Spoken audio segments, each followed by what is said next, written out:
चलें जी, प्लेज हमारा आज का टॉपिक है बेलमेंट के अंदर ही। जो हमने इसको पहले हमने बेलमेंट को देखा है। बेलमेंट हमने 148 से स्टार्ट किया था, 171 तक हमने देखा। सिंपल बेलमेंट क्या होता है, हमने बेलमेंट की डेफिनेशन पढ़ी है। फिर हमने बेलर पढ़ा है, बेलर कौन होता है, बेली कौन होता है, ठीक है। फिर हमने इनकी रिस्पॉन्सिबिलिटीज पढ़ी हैं, फिर हमने इनकी लायबिलिटीज पढ़ी हैं और साथ में राइट्स पढ़े हैं, ठीक है, ठीक। और साथ में हमने कॉम्पनसेशंस भी देखी हैं, ठीक है।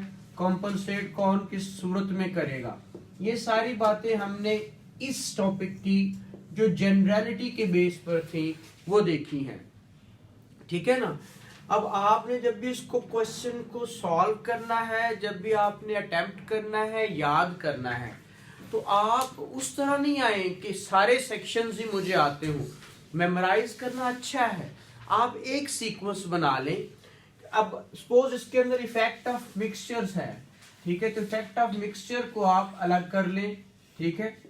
इसी तरह बाकी जितनी चीजें आपको लगता है कि ये बेलर की रिस्पॉन्सिबिलिटी है या लायबिलिटीज है वो अलग कर लें, और ये राइट्स है वो अलग कर लें।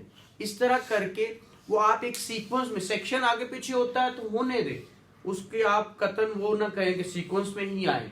सेक्शन आगे पीछे जाता है, जाने दे। एक हेड बना ले कि ये क्या है, रिस्पॉन्सिबिलिटी ऑफ बेलर और ये राइट्स ऑफ बेलर है, ये लायबिलिटीज ऑफ बेली और ये राइट्स ऑफ बेली हैं। तो वो राइट्स बेली के, लायबिलिटीज बेली की, वो सारा क्या करें आप उसको बाइफरकेट कर लें, ठीक है। अच्छा, नेक्स्ट जो हमारा आज का टॉपिक है वो इसी टॉपिक के अंदर ही है, वो बेलमेंट ऑफ प्लेज है, प्लेज, ठीक है। अब प्लेज करना, यहां पे चीजें, कुछ ऐसी चीजें हैं जो आप रखवा देते हैं, अपनी कुछ चीज रखवा के। जैसे हम अक्सर आपने देखा होगा, जो काश्तकार लोग हैं, जिम्मेदार हैं, उनको पता होगा कि मेरी जमीन प्लज कराई हुई है। की कराई हुई है? प्लज। ज़राई बैंक से वो कर्जे लेते हैं और वहां पे क्या करते हैं, अपनी रजिस्ट्रियां, अपनी इंतकाल, अपनी वो कॉपियां रेवेन्यू से बनवा कर वो क्या करते हैं, अपनी जमीनें प्लेज करा देते हैं। वो प्लेज हो जाती हैं तो उसके बाद वो उनको वो चीजें, वो उसके इवज कुछ दे देता है, तो वो बेलमेंट ऑफ प्लेज है। ये हमने 172 से ऑनवर्ड पढ़ना है। कहां तक है मैडम? 172 से लेकर 181 तक, ठीक है। 182 से आगे नया कॉन्सेप्ट शुरू होगा, एजेंसी वाला। क्यों मैडम? ठीक है। अब 182 से 181 ये हमारा टॉपिक है प्लेज। ये आप लोगों को बेल समझ आ गया तो प्लेज अपने आप समझ आ जाएगा, ठीक है। ये उसी में से निकला है, बट थोड़ा सा चेंज है। वहां बेलर बेली था, यहाँ पे बंदे वही हैं, बट नाम उनका क्या है, पान और पानी। क्योंकि प्लेज का दूसरा नाम क्या है, पान, PAWAN, पान। क्या है? पान भी कहते हैं इसको। क्या बोलते हैं प्लेज को? पान, PAWAN। जैसे बेल था तो बेलमेंट से बेलर बेली हुआ था ना, इसलिए पान से पानर और पानी हो जाएगा। क्या हो जाएगा? पानर और पानी, बस। और इसमें कुछ फर्क नहीं है, ठीक है। अब क्या है, इसको हम पढ़ते हैं। The bailment of goods as security. यहां पे क्या बेलमेंट करवाई जाती है, अपनी आपकी गुड्स एज ए सिक्योरिटी, वो लिखवाई जाती हैं सिक्योरिटी के तौर पर, ठीक है। वहां पे सिक्योरिटी कुछ नहीं थी, वहां पे कंसीडरेशन थी कोई? नहीं। वहां पे क्या था? कोई कंसीडरेशन नहीं है, बट आपका कॉन्ट्रैक्ट ये हो रहा है सिर्फ ट्रस्ट की बेस पे कि ये ऐसे करेंगे, मैं दूंगा, इतने दिन बाद आऊंगा, ले जाऊंगा, नहीं तो तुम इसको बेच देना। वो अकॉर्डिंग टू द डायरेक्शन आपने अकम्प्लिशमेंट से आपने कैसे डिस्पोज ऑफ करना है, वो रिटर्न करनी है या उसको डिस्पोज ऑफ करना है, वो हमने देखा था। यहां पे वो क्या कर रहा है, एज ए सिक्योरिटी कुछ रखवा रहा है, ठीक है। क्या कहता है bailment of goods as security for payment of a debt. Debt क्या होता है? कर्जा, ठीक है। Or performance of a promise is called pledge. उसने कहा मैं ये करूंगा, पहले तुम ये मुझे दो, ठीक है। उसने एक प्रॉमिस किया है, उस प्रॉमिस के लिए वो कुछ सिक्योरिटी दे रहा है या उससे कर्जा लेता है। जैसे मैं बैंक की एग्जांपल आपको दे रहा था, ज्यादातर हम बैंक से क्या लेते हैं? कर्जे लेते हैं। कुछ गहने हम क्या करते हैं? प्लेज करवा देते हैं। अपने जो ज्वेलरी होती है वो बैंक को रखवा देते हैं, उनसे हम कर्जा ले लेते हैं, उससे कहते हैं कि इतने दिन बाद हम रिटर्न करेंगे और ये चीजें आपसे ले लेंगे। वहां ऐसा नहीं था। सिंपल बेलमेंट में ऐसा था नहीं था। यहां पे ये है कि मैं आप मुझे इतने पैसे दे दें, ठीक है, मेरे से ये सिक्योरिटी रख ले, तो वो आपका प्लेज है।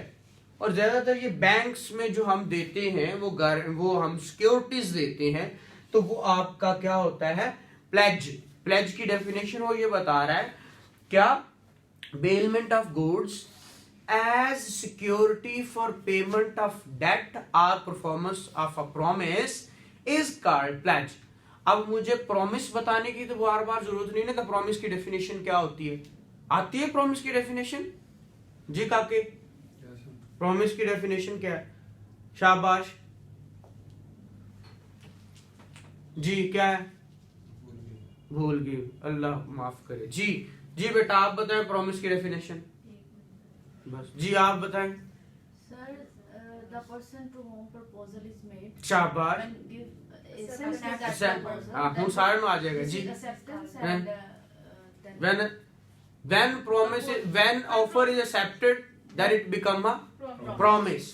और मेरे प्रॉमिस की कोई वैल्यू वैसे नहीं होती, ठीक है। हमने कहा जब तक उसमें कंसिडरेशन नहीं आती।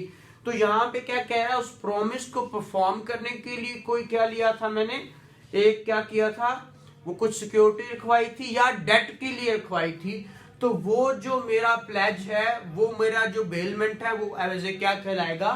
प्लेज या पान। प्लेज या पान। कल नो तो कहोगे बेलमेंट ऑफ पान बताओ, तो तुसी कहना सारे दसे एक होनी सी, ठीक है। तो प्लेज या पान एक दोनों चीजें क्या है? सेम है, ठीक है। The bailor in this case called the pawnor, pawnor, ठीक है। बेलर क्या कहलाता है? पानर। और बेली क्या कहलाता है? पानी। सिंपल सी बात है, तीसरी बात ही नहीं की उसने। क्या कहा है? बेलर और बेली को पानर और पानी कह दिया, सिंपल सी बात है। फिर पानी इज राइट ऑफ रिटेनर। अगला 173 क्या कहता है? पानी is right of retainer. The पानी may retain the goods pledge.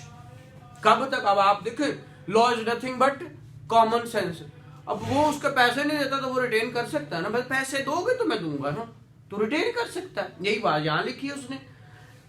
पानी may retain the goods pledge not only for payment of debt or the performance of promise but for the interest of the debts. आप देखें, आप bank से जब भी कर्जा लेते हैं तो वो कहता है सालाना 16% इंटरेस्ट देंगे आप, ठीक है, या 19% या 20%। सबसे कम हम बैंक से, जो जिम्मेदार तबका है हमारा, वो जो उनका गवर्नमेंट का बैंक है, ठीक है, ज़राई तरक्याती ZTBL से क्यों लेता है? सबसे कम मार्कअप उनका होता है, सबसे कम मार्कअप उनका होता है। इसलिए वो कह रहा है मेरी ओरिजिनल वैल्यू तो मैंने 5 लाख लिया है। क्या लिया है? 5 लाख। और आपने मुझे जो रिटर्न करने वो सालाना उस पे मैं 16% लूंगा 5 लाख के ऊपर। तो वो आप कह रहे मेरा 5 लाख तो बाकी मैंने पैसे दे, तो ऐसा हो सकता है? वो कहेगा नहीं भाईजान 5 पूरा तो दे दिया। कहता अब मेरा चीज वापस करो। कहता क्यों करूं भाई? 5 के ऊपर 5 हो, आपका क्या बन गया? इंटरेस्ट। तो वो भी तो वो देगा। अगर 5 पूरा भी कर दिया तो फिर भी रिटेन कर सकता है। किस सूरत में? कि वो इंटरेस्ट है, वो उससे उसने क्या किया है? एग्री किया है, वो भी लेगा उससे, ठीक है। Is this a Islamic provision? Islamic है या अन इस्लामिक, इसको हम नहीं कह रहे, हमारी डिबेट नहीं है, ठीक है। रिबा को अन इस्लामिक डिक्लेयर किया हुआ है आप किसने? फेडरल शरीयत कोर्ट ने, ठीक है। बट हमारे यहाँ ये एक बहुत ही रवायत भी है और हम इसको बड़ा अच्छा भी मानते हैं कि जो चीज मैंने तय कर ली है कि भाई मैं इतने तुमसे लूंगा, तो वो तय करके ठीक है मैं तो दूंगा, उसने माना है तो फिर ही है ना, बिना मानने तो नहीं कह रहे ना। तो इस पे हम डिबेट वाली बातें हैं, इसको हम नहीं करते, ठीक है। अगली बात है 174। अच्छा ये आ गया समझ। और आगे वो क्या कहते हैं, and all necessary expenses incurred by him in respect of the possession और of the preservation of the goods pledged. और सिर्फ इंटरेस्ट नहीं, इसके अलावा अगर उसको प्रिजर्व करने के लिए भी उसकी कोई अरेंजमेंट्स हैं, उस पर उसका खर्चा हो रहा है, तो वो भी उससे लेगा फिर वापस करेगा, ऐसे वो वापस नहीं करेगा। फिर 174 है, pawnee not to retain for debt or promise other than that for which goods pledged, presumption in case of subsequent advances। ये जरा इंटरेस्टिंग है। वो कहता है पानी shall not in the absence of the contract to the effect। यहां पे जो एक्सेप्शन क्लॉज देता है ना, इसको समझा करें। ये पहले एक्सेप्शन क्लॉज है। अगर तो उसने कहा था कि भाई यही तुम रखना और मैंने फलां भी तो कर्जा लिया हुआ है तो यही तुम रख लेना, अगर मैं वो भी नहीं देता तो भाई एक कर्जा पहले था उसकी सूरत में ये नहीं थी और कोई प्रॉपर्टी थी, तो अगर उसने उसमें लिख ये दिया कि भाई मैं अगर ये भी नहीं वापस करता और पुराना भी तुमसे लिया हुआ तो तुम यही रख लेना, तो फिर तो वो रिटेन कर सकता है। लेकिन वो कह रहा है कि 2 कर्जे सपोज लिए मैं, या उसने और कर्जा भी लेना, तो कहता उसने और लेना ही है तो मैं ये रख लेता हूं, कहते इसके लिए वो रिटेन नहीं कर सकता। रिटेन करेगा उसी कॉन्ट्रैक्ट के लिए अगर कोई और कॉन्ट्रैक्ट नहीं तो, ठीक है, उसी के लिए रखेगा, किसी और चीज के लिए वो प्लेज में वो चीजें रिटेन नहीं करेगा, ठीक है। तो ये 174 है। अब ये सारा पढ़ना है कि इसको आज यहीं तक रहने दूं, आप बताएंगे मुझे। जी बेटा ठीक है, चलें, थैंक यू वेरी मच, कल इंशाल्लाह।